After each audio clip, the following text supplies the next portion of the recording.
Inna sa'yakum lasyatta. Di depannya ini sumpah-sumpah. Wallaili idza yaghsha, demi malam apabila telah menutupi, demi siang apabila telah terang benderang. Saya sudah terangkan kenapa Allah bersumpah dengan waktu, karena memang tak ada sesiapapun yang bisa ikut serta dalam urusan pengaturan waktu.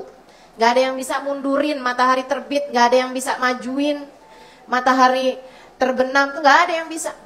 Gak ada yang bisa, teknologi apapun gak bisa. Makanya Allah suka sumpah atas nama waktu tuh karena memang seperti itu, menunjukkan kekuatan Allah Subhanahu wa ta'ala. Wa ma khalaqad dzakara wal untha, demi penciptaan laki-laki dan perempuan. Ini disebutkan kayak begini nih, Allah lagi mau ngasih tahu bahwa sampai kiamat nggak ada gender ketiga. Laki perempuan udah, kagak ada yang namanya lelaki keperempuanan, perempuan kelakian, tuh nggak ada. Nggak ada wanita pria, pria wanita, tuh nggak ada, gitu ya.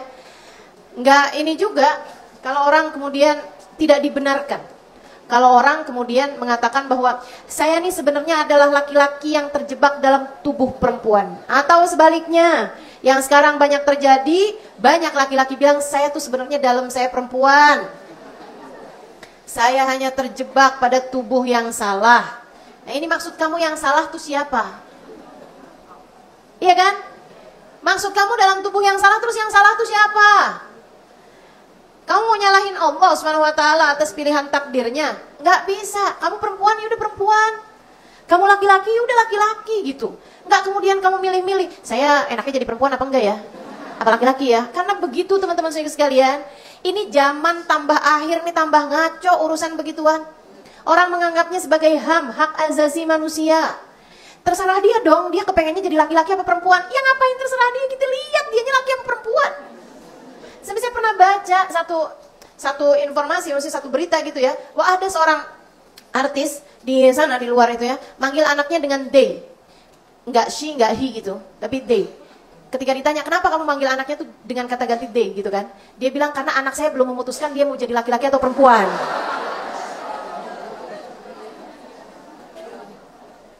Innalillahi wa inna ilaihi raji'un. Mudah-mudahan selamat semuanya. Semoga selamat semuanya, anak turun kita, cucu-cucu, semoga selamat semua. Ini hal-hal yang kamu mesti doain dari sejak sekarang teman-teman. Karena geraknya zaman ini, yang kebaikan bergerak juga, tapi yang keburukan juga nggak kalah dahsyatnya.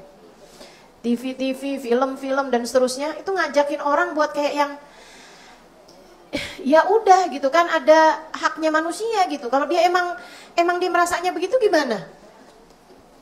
Sorry ibu sekalian, rasa itu beda dengan fakta. Walaupun kamu merasa kamu perempuan, kalau hakikatnya kamu laki-laki, ya kamu laki-laki. Pun sebaliknya, kamu nih perempuan nih kan nih perempuan semuanya nih. Kalau kamu kemudian satu hari bangun terus kamu merasa, saya nih rasanya laki-laki. Terus mau dibenarkan gitu rasanya, kan gak gitu ceritanya gitu. Gak gitu ceritanya. Ya Allah SWT bilang, wa ma khalaqad dzakara wal untha. Demi penciptaan laki-laki, demi penciptaan perempuan. Gak ada gender ketiga teman-teman, gak ada. Nggak ada gender ketiga. Dan demikian pula dengan Allah Subhanahu wa taala. Demikian pula seperti yang Allah Subhanahu wa taala sampaikan dalam ayat yang lain, walaisa dzakaru kal, laki-laki nggak sama dengan perempuan. Nggak sama. Nggak sama tuh bukan berarti yang satu lebih tinggi dari enggak kayak gitu. Bukan berarti laki-laki lebih tinggi daripada perempuan gitu. Tapi ustazah, laki-laki bisa jadi pemimpin, bisa jadi imam, perempuan enggak gitu. Ribet jadi pemimpin itu juga. Udah alhamdulillah. Betul apa enggak? Iya, kita nih jadi makmum aja. Apalagi jadi imam gitu, udah aja lah. Tapi ustazah hak cerai kenapa dah laki-laki doang, perempuan enggak? Ya ampun, saya mah bersyukur. Alhamdulillah kita tuh nggak punya hak untuk menceraikan suami kita. Kalau kita punya hak buat menceraikan suami kita, kayaknya berapa nih waktunya nih? Hah? Seminggu? Habisnya nikah tuh loh. Sebulan? Kayaknya semua suami-suami kita udah kita ceraiin dah. Betul nggak? Kita nih jadi perempuan nih dikit-dikit ada suami ngomong agak kasar dikit kayak cerai enak nih gitu. Betul nggak? Insya Allah. Maka udah alhamdulillah gitu kan. Alhamdulillah. Udah deh tuh biarin punyanya laki-laki yang dia pakai otaknya lebih dominan daripada kita. Bukan berarti otak kita itu nggak cerdas dia gitu. Oh enggak, kita perempuan nih enggak juga. Ya sama aja, ada yang cerdas ada yang enggak kan gitu ya. Cuman kita menggunakan perasaan lebih dominan daripada kita menggunakan akal. Sementara laki-laki menggunakan akal lebih dominan daripada dia menggunakan perasaan. Itu emang walai sadakar kal unta. Laki-laki nggak sama dengan perempuan. Tapi ustazah ada loh laki-laki yang emang nggak bisa sama perempuan. Jadi dia memang secara kudratnya dari kecil aja udah senengannya mainan boneka gitu misalnya, gitu kan? Kalau kayak gitu gimana tuh ustazah? Ya itu ujian buat hidup seseorang. Bagaimana dia bisa menghadapi permasalahan dalam kehidupannya. Semua orang juga diuji. Ada yang dikasih mata, ada juga yang dikasih buta, kan begitu? Ya biasa aja gitu. Ada yang dikasih lengkap anggota tubuhnya, ada juga yang cacat. Itu ujian aja buat seseorang kan. Maka demikian pula dengan si orang tersebut itu gitu. Maksudnya kalau memang dia sama Allah Subhanahu wa taala dibikin enggak ya punya kelainan lah ya, semacam itu ya. Punya kelainan gitu dalam urusan-urusan ininya, apa namanya? Tubuhnya gitu kan, hormonalnya dan lain sebagainya, itu sama aja dengan orang yang sama Allah diberi kelainan-kelainan yang lain, kayak kelainan di pendengaran, kelainan di penglihatan, kelainan di anggota tubuh dan seterusnya. Jadi ya semua orang emang ada ujiannya masing-masing dan itu ujian buat orang tersebut gitu. Mudah-mudahan kita doakan dia bisa menghadapi ujiannya dengan cara-cara yang terbaiknya. Bukan untuk menjadikan itu sebagai sebuah pembenaran. Ini saya sampaikan sekarang karena tuh bahkan orang yang mohon maaf, orang yang pinter-pinter, orang yang pada ngafalin Quran, belajar Al-Quran ini apa juga banyak yang pikirannya kemudian jadi agak timpang karena omongan dari orang-orang yang tidak kembali kepada Al-Quran. Nah, tidak kembali kepada Al-Quran. Allah kemudian menceritakan tentang kisah ini yang tadi nih yang terjadi nih antara Sayyidina Abu Bakar, Abu Qudamah Yahudi dan tentu saja baginda kita Nabi Muhammad SAW. Inna sa'yakum lasyatta, sesungguhnya urusan kalian memang beda-beda. Ada yang nyari surga, ada yang nyari dunia.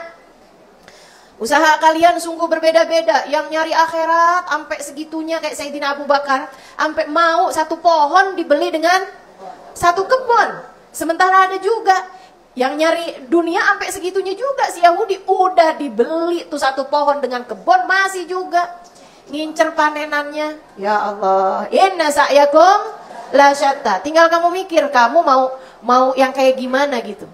Kamu mau menempuh jalan yang mana?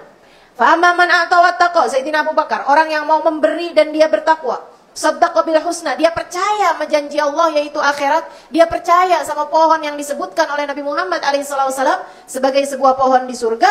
Fasanuyassiruhu lil yusra, kami akan beri kemudahan baginya jalan menuju kebaikan. Digampangin terus Sayyidina Abu Bakar tuh kebaikan-kebaikannya. Kenapa gitu? Karena jalannya emang menuju ke arah sana. Kamu kalau sampai nih ya, kenapa ya saya kok susah banget nih mau bangun tahajud, kayak ada aja gitu halangannya. Saya kok susah banget ya kalau mau sedekah gitu, kayak ada aja halangannya gitu kan. Udah mau ngasih tahu-tahu nggak jadi gitu, kayak ada aja gitu halangannya. Itu kamu jangan bersyukur gitu. Sebenarnya sih ya mau ngasih tapi alhamdulillah nggak jadi jadinya. Bisa kebeli barang yang lain misalnya gitu kan. Teman-teman sekalian, saya bilang kamu kalau iya sebenarnya saya udah niat mau tahajud, tapi nggak bangun mau gimana lagi ya? Udah kan yang penting insya Allah kan pahalanya tetap dapat. Nggak gitu, cara berpikirmu tuh jangan kayak gitu. Cara berpikirmu kalau kamu terhadap kebaikan tuh kamu merasa kayak sulit jalan menuju ke arah sananya, silahkan introspeksi. Jangan-jangan kamu bukan orangnya yang dibawa Allah menuju jalan surga. Sebab orang-orang yang sama Allah diberi jalan surga itu teman-teman sekalian, dia a'ta wa taqa. Dia gampang ngasihnya, dia gampang takwanya, gampang merasa takutnya sama Allah, gampang berbuat kebaikannya, percaya penuh sama janji-janji Allah, fasra, dia akan selalu diberi kemudahan menuju kebaikan-kebaikan. Saya kok tiap kali mau ngomong bagus sama suami, mau ngomong bagus sama anak gitu, kayak susah banget nih mulutnya. Tapi giliran mau marah, mau ngomel, mau ngatain, kayak gampang banget gitu keluarnya. Hati-hati. Jangan-jangan kamu adalah kelompok orang yang seterusnya nih. Wa amma man bakhila wastaghna. Ada orang-orang yang pelit tuh, si Yahudi itu tadi. Wastaghna, dan dia merasa berkecukupan, nggak perlu sama siapapun, nggak ada kaitannya, dia nggak perlu kayak sama Tuhan, dia nggak perlu gitu kan. Dia bisa nih, saya punya uang, saya punya kekuasaan, saya bisa menghadapi segalanya gitu. Saya cantik, suami saya nggak akan kemana-mana. Kalau dia kemana-mana saya putusin, enak aja. Wastaghna, dia ngerasa di atas, dia ngerasa dia mampu segalanya gitu. Kadzdzaba bil husna, dia kayak yang surga, apa itu? Oh nanti belakangan, ya udah deh urusan akhirat entar-entaran dah. Kita kan masih dunia, nggak usah mikirin akhirat. Langsung kamu mikirin akhiratnya kapan? Pas kamu masuk kubur gitu. Maksud kamu, kita kan ada di dunia nih, ngapain kita mikirin urusin akhirat? Ngapain kita pusing-pusing urusin akhirat? Lah maksud kamu ngurusin akhiratnya terus kapan? Di dunia kamu nggak mau ngurusin akhirat, kamu mau ngurusin akhiratnya kapan? Dalam kuburan, kamu mau sedekah. Dalam kuburan, kamu mau tahajud. Ya udah habis waktunya. Udah tutup sarananya, udah nggak ada lagi kesempatannya. Ya dunia, ya mikirin akhirat. Untuk itu kamu diciptakan. Orang-orang yang seperti ini, yang tiap kali mau berbuat kebaikan susah, tiap kali mau berbuat kejahatan gampang, fasanuyassiruhu lil usra, kami akan mudahkan baginya jalan menuju kesulitan ibadah. Jadi dia akan dimudahkan menuju kepada dosa-dosa, tapi buat kebaikan-kebaikan dihalang-halangkan. Na'udzubillah min dzalik, na'udzubillah min dzalik. Ini serem sih. Seremnya kenapa? Karena kok kayak iya gitu ya. Saya sih kalau ngelihatnya kayak iya nih, jangan-jangan. Ada berapa banyak kamu berniat bersedekah terus gak jadi? Ayo coba. Ada berapa banyak kamu berniat berbuat kebaikan dan gak jadi? Ada berapa malam yang kamu berniat untuk bangun malam dan gak bangun? Ada berapa banyak kebaikan-kebaikan yang kamu rencanakan dan kamu tidak jadi melakukannya? Adakah kita adalah orang-orang yang Allah Subhanahu wa Ta'ala sulitkan jalan kita menuju surga? Adakah kita adalah orang-orang yang Allah Subhanahu wa Ta'ala mudahkan jalan kita untuk menuju murka, menuju neraka? Bisa jadi, bisa jadi. Ngelihat diri jangan ketinggian. Ngelihat diri jangan ketinggian.